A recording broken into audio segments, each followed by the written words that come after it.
নমস্কার, নিউজ 18 360 নিয়ে দুপুর 12টায় আমি অতনু রয়েছি আপনার সঙ্গে। বিধানসভা ভোটের আগে দেখা গিয়েছিল টলিউড কার্যত দুভাগে ভাগ হয়ে গিয়েছে। বিশিষ্ট অভিনেতারা তাদের মধ্যে তৃণমূলে কেউ কেউ যোগ দিলেন, কেউ কেউ যোগ দিলেন বিজেপিতে। তাদের মধ্যে একজন শ্রাবন্তী চট্টোপাধ্যায়, যাকে বিজেপি বেহালা পশ্চিমের প্রার্থী করেছিল, সেই শ্রাবন্তী চট্টোপাধ্যায় বিজেপি ছাড়লেন।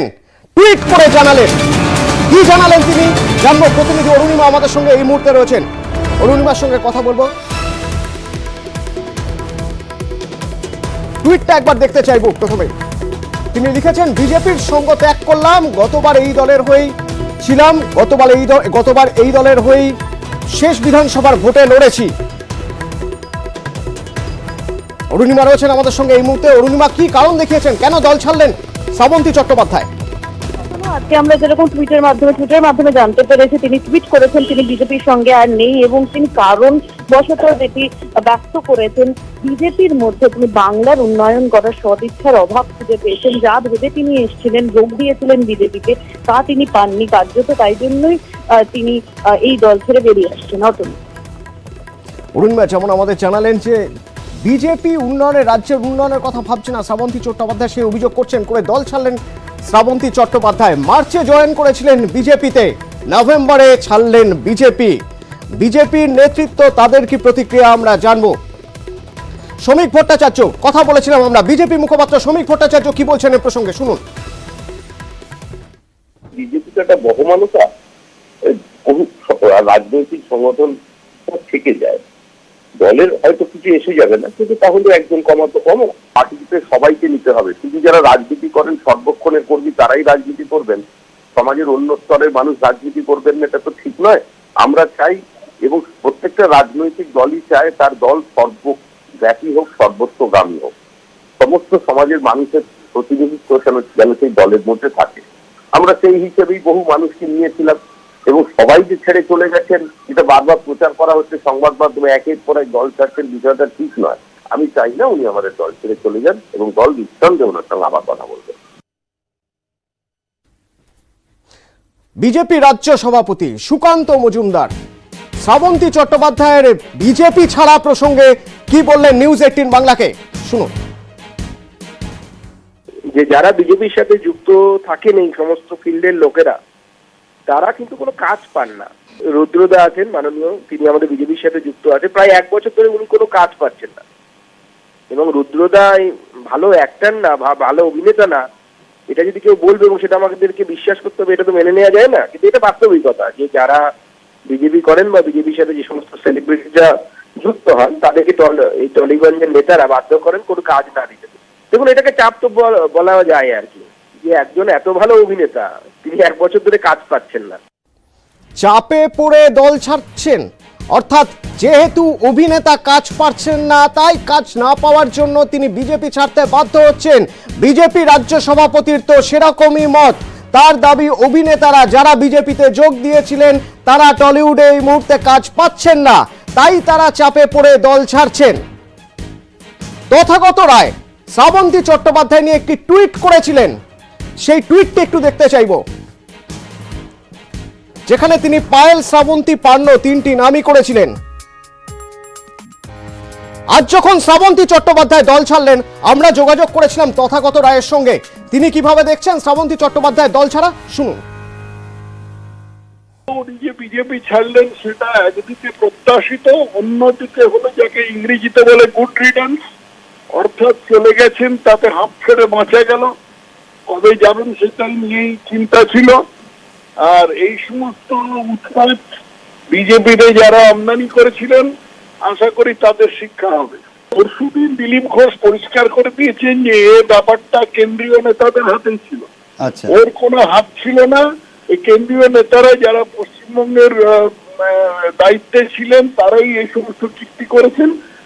তারা যে ভুল করেছেন, এই হিমালয় প্রমাণ ভুল, সেটাই তারা স্বীকার করছেন, বা সেটা তারা তাদের যে আমার যে আশঙ্কা ছিল এর সম্বন্ধে সত্যি প্রমাণিত হচ্ছে। এরপরে আশা করি তারা একই ভুল করবেন না। সৌরজ্যোতি প্রতিনিধি আমাদের সঙ্গে এই মুহূর্তে রয়েছেন। সৌরজ্যোতি, তথাগত রায় স্পষ্টভাবে ইঙ্গিত করছেন, যাদের হাত ধরে এখানে এসেছিলেন অভিনেতারা, অর্থাৎ বিজেপিতে এসেছিলেন কেন্দ্রীয় নেতা, কৈলাস বিজয়বর্গীয়র কথা বলছেন, এর আগে দিলীপ ঘোষকে আক্রমণ করেছেন তথাগত রায়, এখন কৈলাস বিজয়বর্গীয়র কথা বলছেন। কেন্দ্রীয় নেতারাই যা করার করেছেন, রাজ্য নেতারা জানতেন না। কোথাও এবার পুরো ভোটের আগে তাহলে বিজেপির মধ্যে কেন্দ্রীয় নেতা রাজ্য নেতার মধ্যে কোথাও একটা বিভেদের জায়গা তৈরি হয়ে যাচ্ছে কি শ্রাবন্তী চট্টোপাধ্যায় দল ছাড়া নিয়ে? দেখো, কেন্দ্রীয় নেতৃত্ব এবং রাজ্য নেতৃত্বের মধ্যে মতানৈক্যের প্রসঙ্গ এসেছে একেবারে সদ্য সমাপ্ত বিধানসভা নির্বাচনের পরেই। সেক্ষেত্রে তথাগত রায় বা বিজেপির অন্দরের নেতৃত্ব তারা ভিন্ন মত পোষণ করেছিলেন। কেন্দ্রীয় নেতৃত্ব বিধানসভা নির্বাচনের আগে যাদের যাদের বিজেপিতে সামিল করেছিলেন সেই সমস্ত অভিনেতা অভিনেত্রী যাদের একেবারে বিধানসভা নির্বাচনের পরেই দলের অন্দর থেকে কার্যত বেপাত্তা বলাই যায়। কেননা শ্রাবন্তী চট্টোপাধ্যায় তিনি আজকে দল ছাড়লেন। এর আগেও একাধিক অভিনেতা অভিনেত্রী, সুমন বন্দ্যোপাধ্যায় কিছুদিন আগেই দলের সঙ্গে সম্পর্ক ছিন্ন করেছেন, তারপরে জয় বন্দ্যোপাধ্যায় দলের সঙ্গে সমস্ত সম্পর্ক ছিন্ন করেছেন এবং সেই তালিকাটা কিন্তু এখনো বৃহৎ। তনুশ্রী চক্রবর্তী বা পার্ণ মিত্র বা অন্যান্য অভিনেতা অভিনেত্রী যাদের সামিল করা হয়েছিল তাদের অবস্থান কি সেটা নিয়ে এই মুহূর্তে বিজেপির অন্তরেই প্রশ্ন ঘুরপাক খাচ্ছে। এবং তথাগত রায় বিজেপির বর্ষিয়ান নেতা, প্রাক্তন রাজ্য সভাপতি, তিনি এর আগেও কৈলাস বিজয়বর্গীয় কেন্দ্রীয় সাধারণ সম্পাদক তাকে সরাসরি প্রশ্নমানে বিদ্ধ করেছেন। সেক্ষেত্রে এটা নিয়ে নতুন করে জলঘোলা তৈরি হয়েছে বিজেপির অন্তরেই। নগরীর নোটই উল্লেখ করেছিলেন তথাগত রায় বা বিভিন্ন সময়ে কৈলাস বিজয়বর্গীয় তিনি বিভিন্ন রকম কটূক্তিকর মন্তব্য করেছিলেন একেবারে কেন্দ্রীয় নেতৃত্বের বিরুদ্ধে। সামনেই পুরসভা নির্বাচন, যার আগে শ্রাবন্তী চট্টোপাধ্যায় তিনি দলের প্রতি কার্যত সহানুভূতি না রেখে আদর্শচ্যুত হয়েছে দল, সেই প্রসঙ্গকে উল্লেখ করে তিনি দল ছাড়লেন। এরপরে কিন্তু এই প্রশ্নটাই জটিল হয়ে যাচ্ছে। পুরসভা নির্বাচনের আগে তুমি দেখেছো বিভিন্ন সময় বিজেপির অন্দরের কোন্দল, বিজেপির অন্তর ঠিক তাই আমরা গতকালই দেখেছি, হাওড়ার ছবি যদি আমরা বলি, গতকালই আমরা দেখেছি সুরজিৎ সাহা তাকে দল বরখাস্ত করেছে। এক্ষেত্রে শ্রাবন্তী চট্টোপাধ্যায় ছাড়াও পার্ণ মিত্র রয়েছে, তনুশ্রী চক্রবর্তী রয়েছেন। পার্ণ মিত্র, তনুশ্রী চক্রবর্তী, এদের কি ভূমিকা এই মুহূর্তে বিজেপিতে? তারা কি পদক্ষেপ করবেন সেদিকেও নজর থাকবে। সৌরজ্যোতি সেদিকে ইঙ্গিত করলেন আমাদের প্রতিনিধি। তৃণমূল কিভাবে দেখছে শ্রাবন্তী চট্টোপাধ্যায়ের দল ছাড়া? তৃণমূলের রাজ্য সাধারণ সম্পাদক কুণাল ঘোষ, তার সঙ্গে আমরা ফোনে যোগাযোগ করেছিলাম। এখন কথা হচ্ছে যে বিজেপি যারা বিধানসভা ভোটের আগে ডেকে ডেকে লোক নিয়েছিল, যোগদান মেলা হাতে করে রোজ পতাকা দেয়া, তো তাদের সমস্যা এটা। এখন তারা যদি বলেন যে না গেলে সমস্যা নেই, তো বোকা বোকা কথা নয়। অ্যাকচুয়ালি বিজেপির ভেতরটা থাকার মতো কেউ নয়, আর কোনো সুস্থ লোক এই নেতৃত্বকে দেখে তারা কিন্তু সেখানে থাকবেন না। এই নীতি, এই নেতৃত্ব, ফলে এক একজন করে নিচ্ছেন। শুধু তো নেতা নেত্রীরা নন, তারা এমন লোক ডিসিশন নিচ্ছেন। Sitting MP Babul Supriyo decision নিয়েছেন, রাজীব বন্দ্যোপাধ্যায় থেকে শ্রাবন্তী চট্টোপাধ্যায়, নানা রকম তারা ডিসিশন নিচ্ছেন। অনেকে কেউ তৃণমূলে আসছেন, কেউ হয়তো তৃণমূলে আসছেন না, এমনি বসে থাকছেন, নিষ্ক্রিয় হয়ে যাচ্ছেন। কিন্তু বিজেপির সঙ্গে থাকা যায় না, এটা এস্টাবলিশড হয়ে যাচ্ছে। অভিনয় জগৎ থেকে রাজনীতিতে যোগ, তারপর বিজেপির প্রার্থী হওয়া, তারপর বিজেপি ছেড়ে যাওয়া। কিন্তু যিনি দীর্ঘদিন ধরে রাজনীতির সঙ্গে রয়েছেন তিনিও এখন রাজনৈতিক দল থেকে ছিন্ন। আমরা বলছি সুরজিৎ সাহার কথা। তৃণমূলের সঙ্গে যোগসাজশের প্রমাণ দিন, না হলে ক্ষমা চান। নিউজ 18 বাংলায় শুভেন্দু অধিকারীর বিরুদ্ধে মুখ খুলেছিলেন তিনি। তারপরেই দল থেকে বহিষ্কৃত বিজেপির হাওড়া সদরের সভাপতি সুরজিৎ সাহা। বহিষ্কারের পরেও শুভেন্দুকে আক্রমণে অনড় সুরজিৎ।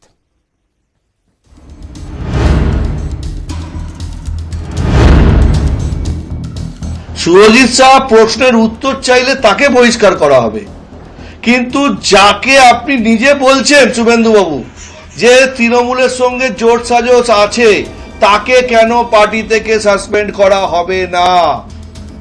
নিউজ 18 বাংলায় শুভেন্দু অধিকারীর বিরুদ্ধে মুখ খুলে দল থেকে বহিষ্কৃত বিজেপির হাওড়া সদরের সভাপতি সুরজিৎ সাহা। ঘটনার সূত্রপাত মঙ্গলবারের একটি বৈঠককে ঘিরে। মিটিং শুরু হওয়াতেই প্রথমেই শুভেন্দুদা বলেন যে ভারতীয় জনতা পার্টি হাওড়া সদর জেলায় হারের পেছনে অনেক নেতা আছেন, জেলার নেতারা, তারা অরূপ রায়ের সঙ্গে নাকি জোট সাজক আছে। বুধবার সকালে নিউজ 18 বাংলায় এই মন্তব্য, বিকেলেই দল থেকে বহিষ্কার। দলীয় শৃঙ্খলা ভঙ্গের কারণ দেখিয়ে বিজেপি থেকে বহিষ্কার করা হয় সুরজিৎ সাহাকে। বহিষ্কারের পরেও শুভেন্দুর বিরুদ্ধে আক্রমণে অনড় সুরজিৎ। সত্যি কথা বলার জন্য যদি বহিষ্কার হতে হয় তাহলে ভারতীয় জনতা পার্টি 28 বছর ভারতীয় জনতা পার্টিতে টাইম দেওয়া, একজন কার্যকর্তাকে পার্টি থেকে শুধুমাত্র তৃণমূলের লোককে, যাদেরকে সারদাতে নারদাতে টাকা নিতে দেখা গেছে, যারা প্রকৃত বিজেপি করে তাদেরকে গুরুত্ব দেওয়া হচ্ছে না। একদম পরিষ্কার ভাষায় আমি বলছি, এখানে শুভেন্দু অধিকারীর কথা চলছে। তিনি কেন প্রশ্ন করলেন না শুভেন্দু বাবুকে যে আপনি যে তথ্যটা তুলে ধরছেন সেই তথ্যটাকে আপনাকে প্রমাণ করতে হবে, না হলে এইভাবে কার্যকর্তাদের মনোবল ভাঙতে আপনি পারেন না। এইটা আমি মাননীয় অমিতাভ চক্রবর্তীর কাছে প্রশ্ন রাখতে চাই। তৃণমূলের বি টিমের বিজেপিকে তৃণমূলীকরণ করা হচ্ছে, হাওড়া জেলায় চেষ্টা করা হয়েছে, তার আমি বিরোধিতা করছি। সম্প্রতি তথাগত রায়ের নানা মন্তব্য বঙ্গ বিজেপিকে অস্বস্তিতে ফেলেছে, কিন্তু তার বিরুদ্ধে এখনো কোনো পদক্ষেপ করতে দেখা যায়নি। দেবাশিস চক্রবর্তী ও সৌরজ্যোতি বন্দ্যোপাধ্যায়, নিউজ 18 বাংলা। বিজেপি সর্বভারতীয় সহ সভাপতি দিলীপ ঘোষ, আমরা জানতে চেয়েছিলাম তার কাছে সুরজিৎ সাহাকে বরখাস্ত করা দল থেকে তিনি কিভাবে দেখছেন। দিলীপ ঘোষ বলছেন দল নিয়ম ভাঙায় শাস্তি দিয়েছে। ঠিক আছে, পার্টির ডিসিপ্লিন অ্যাকশন হয়েছে, পার্টির ডিসিপ্লিন ভাঙলে পার্টি ব্যবস্থা নেবে। পার্টি একটা সিস্টেমে লড়াই করে, হাজার হাজার কার্যকর্তা কাজ করছেন, এক আধজনের কোনো সমস্যা হতেই পারে। এর আগে অনেকে পার্টি ছেড়ে চলে গেছেন, এটা নিয়ে পার্টি খুব একটা চিন্তা করে না। পার্টির যারা বুথ স্তরের কার্যকর্তা তারা লড়াই করে পার্টিকে জেতাবে। নিউজ 18 বাংলার সঙ্গে প্রথম কথা বলেছিলেন সুরজিৎ সাহা, তারপর দল বরখাস্ত করে, তারপরেও নিজের অবস্থানে অনড় সুরজিৎ সাহা। আজও যখন সুরজিৎ সাহার সঙ্গে কথা বলা হলো তখনও কিন্তু দেখা গেল তিনি তার জায়গায় অনড়। আমরা জানতে চেয়েছিলাম তার কাছে যে তাকে যে বরখাস্ত করা হলো তার আগে কি তাকে শোকজ করা হয়েছিল, কি জবাব দিলেন সুরজিৎ সাহা, শুনুন। আমাদের শোকজ করা নেই। আমি বললাম কি, যদি বিজেপির লোকের বিরুদ্ধে বলে কিচ্ছু অ্যাকশন হবে না, রিয়াকশন হবে না। যদি তৃণমূল থেকে আগত বিজেপির নেতার উপর কোনো কিছু প্রশ্নের উত্তর চাওয়া হয় তাহলে শোকজও হবে না, ডাইরেক্ট সাসপেন্ড হবে। এটা বর্তমান বিজেপির নিয়ম। আমাদের রাজ্যের সাধারণ সম্পাদক সংগঠন এই নতুন নিয়মটা পার্টিতে চালু করেছেন। সেক্ষেত্রে বিজেপি কি বলছে, দল কি বলছে, শুনুন। কেন্দ্র সভাপতি এবং রাজ্য সভাপতির সব ক্ষমতা আছে, সেটা পার্টির গঠনতন্ত্রের মধ্যে আছে। পার্টি সিদ্ধান্ত নিয়েছে, পার্টির সিদ্ধান্তের বিষয়ে আমার কিছু বলার নেই। পার্টির সিদ্ধান্তই চূড়ান্ত সিদ্ধান্ত। নজর রাখবো আগরতলায়। ত্রিপুরায় তৃণমূলের বিক্ষোভ, আগরতলায় ঠিক কি কারণে বিক্ষোভ জানবো, কারা রয়েছেন সেই বিক্ষোভ কর্মসূচিতে জানবো। প্রতিনিধি আবির আমাদের সঙ্গে এই মুহূর্তে রয়েছেন আগরতলা থানার সামনে। বিক্ষোভের বিষয়ে বিস্তারিত জানবো আবির। দেখো, বিক্ষোভের মূল কারণ হচ্ছে যে ত্রিপুরা পুর নির্বাচনে প্রার্থী দেওয়ার পর তাদের তৃণমূল কংগ্রেসের একাধিক কর্মীদের উপর আক্রমণ করার যে অভিযোগ তৃণমূল করছে। গতকাল রাত্রিবেলা 48 নম্বর ওয়ার্ডের যে তৃণমূল কংগ্রেস প্রার্থী তার প্রতি অত্যাচার করা হয়েছে বলে তৃণমূল অভিযোগ করেছে। তার পরিপ্রেক্ষিতেই আজকে আগরতলাতে থানার সামনে এবং পুলিশ হেডকোয়ার্টারের সামনে তৃণমূল কংগ্রেসের তরফ থেকে বিক্ষোভ কর্মসূচি দেখানো শুরু হয়েছে। রাজীব বন্দ্যোপাধ্যায়, সুস্মিতা দেব, সুবল ভৌমিক সহ তৃণমূল কংগ্রেসের যে সমস্ত নেতারা তারা প্রত্যেকে উপস্থিত রয়েছে এবং তাদের প্রত্যেকের দাবি যতক্ষণ না পর্যন্ত পুলিশ যথাযথভাবে ব্যবস্থা গ্রহণ করছে তারা এই বিক্ষোভ কর্মসূচি চালিয়ে যাবে। প্রতিনিধি আবির আমাদের যেমন জানালেন সেই বিক্ষোভের ছবি একবার আমরা দেখবো।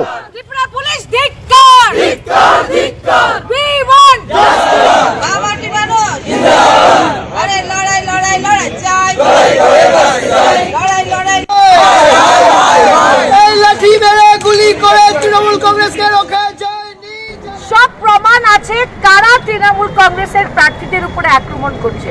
ত্রিপুরা পুলিশ কেন অ্যাকশন নিচ্ছে না? যে তৃণমূল কংগ্রেসের ওয়ার্কারদের মারা হচ্ছে, লিডারদের মারা হচ্ছে, প্রার্থীদের মারা হচ্ছে, ওরা অ্যারেস্ট করে না কেন?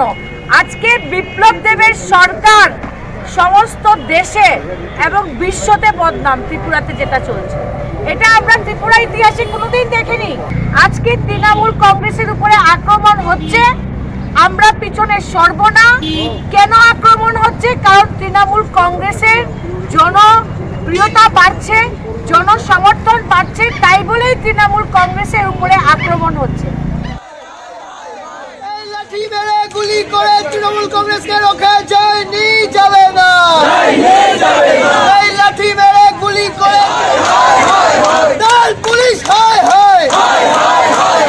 দল পুলিশ ধিক্কার।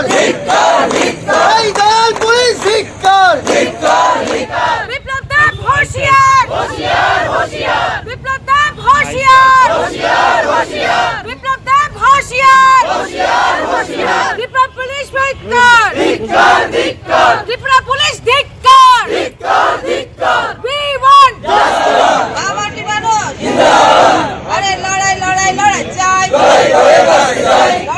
ভয়ঙ্কর দূষিত যমুনা, বিষাক্ত সাদা ফেনায় ঢাকা পড়েছে নদী, তার মধ্যেই ছট পুজোর স্নান।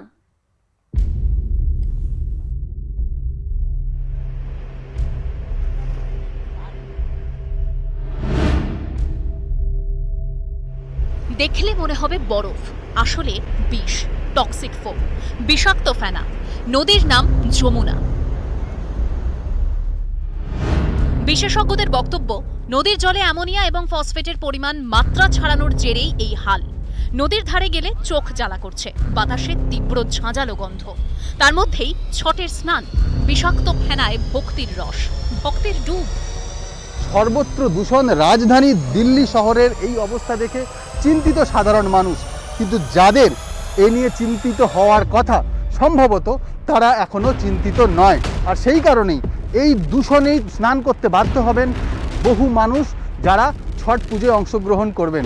क्या कर सकते हैं, इसी में नहाएंगे? हाँ इसी में नहाएंगे। मन में चिंता तो है सर, लेकिन मजबूरी है कि हमें करना पड़ेगा ये। দূষণ ও কোভিডের কারণে এবার দিল্লিতে ছট পুজোয় নিষেধাজ্ঞা জারি করেছে দিল্লির কেজরিওয়াল সরকার, কিন্তু দিল্লি লাগোয়া উত্তরপ্রদেশে তেমন কোনো নিষেধাজ্ঞা নেই। দুই রাজ্যের মাঝে বয়ে গিয়েছে যমুনা, সেখানে দূষণের বিষেই ছটের প্রস্তুতি। দূষণের একটা ফেনা, এতেই তো মানুষ স্নান করবেন। हाँ ऐसे स्नान करबे। কত মানুষ? और 1 लाख करीब होबे, 50,000 से 1 लाख करीब। पहले तो बहुत सफाई होता था यहाँ पे, लेकिन इसे 2-3 साल से देख रहे हैं कि ज़्यादा प्रदूषण होने के कारण से लोग काफ़ी आना भी कम कर दिया यहाँ पे। এই দূষিত জলে নেমেই পুজো দেবেন প্রায় লক্ষাধিক মানুষ। এখন পুরোটাই বলা যেতে পারে ভগবান ভরসা। ভিডিও জার্নালিস্ট বিনু বাসিলের সঙ্গে রাজীব চক্রবর্তী, নিউজ 18 বাংলা, দিল্লি। শহরবাসীর জন্য সুখবর, নববর্ষের শুরুতেই খুলে যেতে পারে টালা ব্রিজ।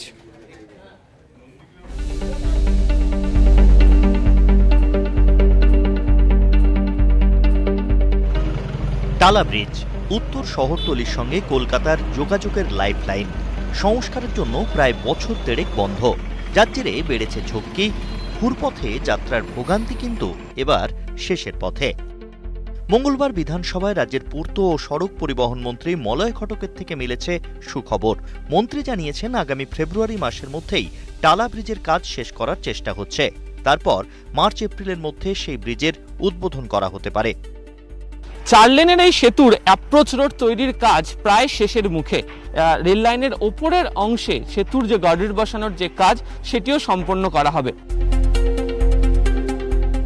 এটা কাজ যত তাড়াতাড়ি হচ্ছে এতে সবারই ভালো, আমারও ভালো। বেসিক্যালি এই ব্রিজটা কানেক্ট করে মেনলি হচ্ছে আরজিকর হসপিটালকে। তো ডানলাপ থেকে যারা আসে তাদেরকে ওই চিড়িয়ামোড় হয়ে ঘুরে যেতে হয়, বা ওই দিক থেকে ওই আপনার কাশীপুর হয়ে যেতে হয়, তাদের জন্য অনেক সুবিধা হবে, আমাদের জন্য সুবিধা হবে। কিন্তু কেমন হচ্ছে এই নতুন টালা ব্রিজ? নতুন টালা ব্রিজ হচ্ছে 4 লেনের, 800 মিটার লম্বা, 19 মিটার চওড়া, খরচ 365 কোটি টাকা। 2020-এর 31শে জানুয়ারি থেকে যান চলাচল বন্ধ। 22-এর মার্চ এপ্রিল থেকে ফের চালু হতে চলেছে উত্তর কলকাতার গুরুত্বপূর্ণ সেই রাস্তা টালা ব্রিজ। রেলের কাছে এই কাজ সংক্রান্ত কোনো ড্রয়িং আজকের দিনে পেন্ডিং নেই। টাইম টু টাইম ওরা যা দিয়েছেন আমরা তা অ্যাপ্রুভ করে পাঠিয়ে দিয়েছি।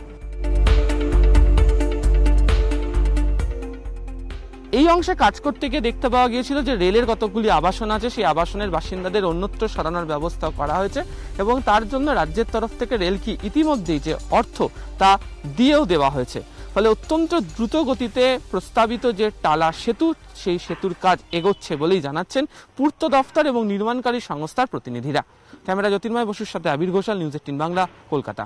এবার সেই মর্মান্তিক খবরের দিকে নজর রাখবো। কৃষ্ণনগরে রাতভর অবরোধের ফাঁসে অ্যাম্বুলেন্স। অভিযোগ অ্যাম্বুলেন্সেই বেঘোরে মৃত্যু হয় শিশুর। মালদা থেকে এসএসকেএমে আনা হচ্ছিল বছর 7-এর সাকিবুলকে, মাঝপথেই সব শেষ।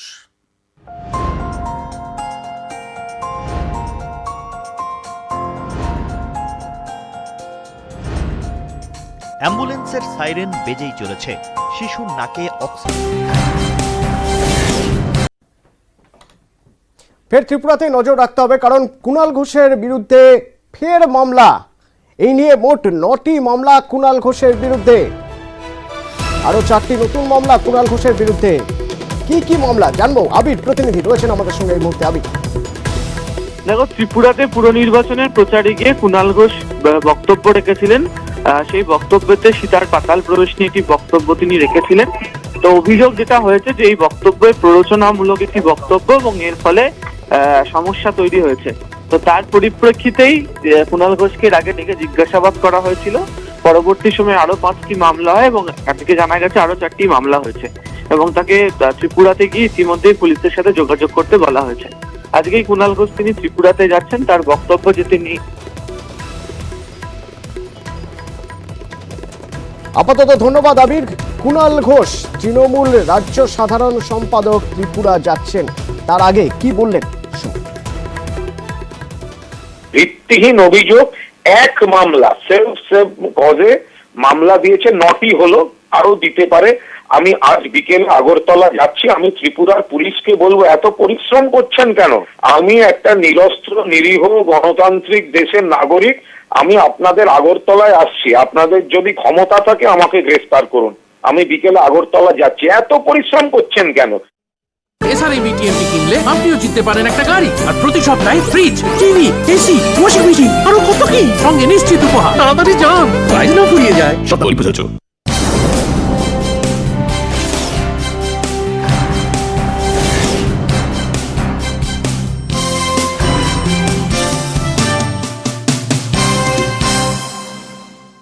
নিউজ ফ্ল্যাশ নিবেদন করছে সফেদ ডিটারজেন্ট পাউডার। এবার সফেদের লাকি প্যাকে বেনারসি শাড়ি ফ্রি। স্ট্রং মানে জানা আছে? মাইথন স্ট্রং মানে মাইথন নির্মাণের মানদণ্ড।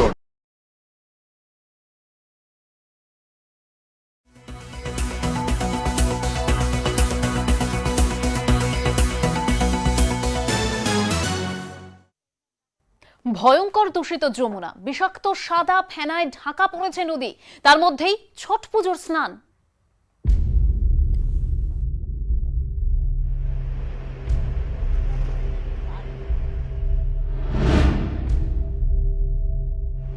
দেখলে মনে হবে বরফ, আসলে বিষ, টক্সিক ফোম, বিষাক্ত ফেনা। নদীর নাম যমুনা। বিশেষজ্ঞদের বক্তব্য, নদীর জলে অ্যামোনিয়া এবং ফসফেটের পরিমাণ মাত্রা ছাড়ানোর জেরেই এই হাল। নদীর ধারে গেলে চোখ জ্বালা করছে, বাতাসে তীব্র ঝাঁঝালো গন্ধ, তার মধ্যেই ছটের স্নান, বিষাক্ত ফেনায় ভক্তির রস, ভক্তের ডুব। সর্বত্র দূষণ, রাজধানী দিল্লি শহরের এই অবস্থা দেখে চিন্তিত সাধারণ মানুষ, কিন্তু যাদের এ নিয়ে চিন্তিত হওয়ার কথা সম্ভবত তারা এখনো চিন্তিত নয়। আর সেই কারণেই এই দূষণেই স্নান করতে বাধ্য হবেন বহু মানুষ যারা ছট পুজোয় অংশগ্রহণ করবেন।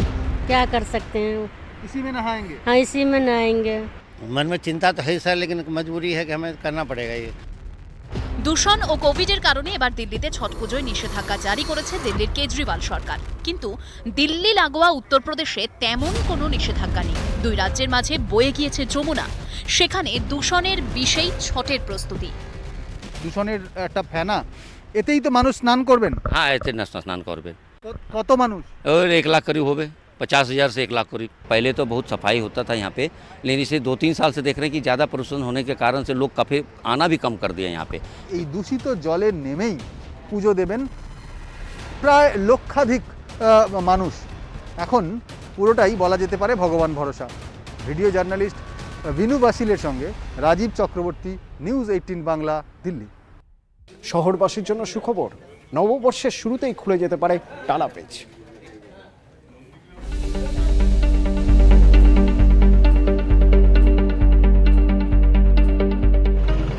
টালা ব্রিজ উত্তর শহরতলির সঙ্গে কলকাতার যোগাযোগের লাইফলাইন। সংস্কারের জন্য প্রায় বছর দেড়েক বন্ধ, যার জেরে বেড়েছে ঝক্কি। ঘুরপথে যাত্রার ভোগান্তি কিন্তু এবার শেষের পথে। মঙ্গলবার বিধানসভায় রাজ্যের পূর্ত ও সড়ক পরিবহন মন্ত্রী মলয় ঘটকের থেকে মিলেছে সুখবর। মন্ত্রী জানিয়েছেন আগামী ফেব্রুয়ারি মাসের মধ্যেই টালা ব্রিজের কাজ শেষ করার চেষ্টা হচ্ছে। তারপর মার্চ এপ্রিলের মধ্যে সেই ব্রিজের উদ্বোধন করা হতে পারে। 4 লেনের এই সেতুর অ্যাপ্রোচ রোড তৈরির কাজ প্রায় শেষের মুখে। রেল লাইনের ওপরের অংশে সেতুর যে গার্ডার বসানোর যে কাজ সেটিও সম্পন্ন করা হবে। এটা কাজ যত তাড়াতাড়ি হচ্ছে এতে সবারই ভালো, আমারও ভালো। বেসিক্যালি এই ব্রিজটা কানেক্ট করে মেনলি হচ্ছে আরজিকর হসপিটালকে।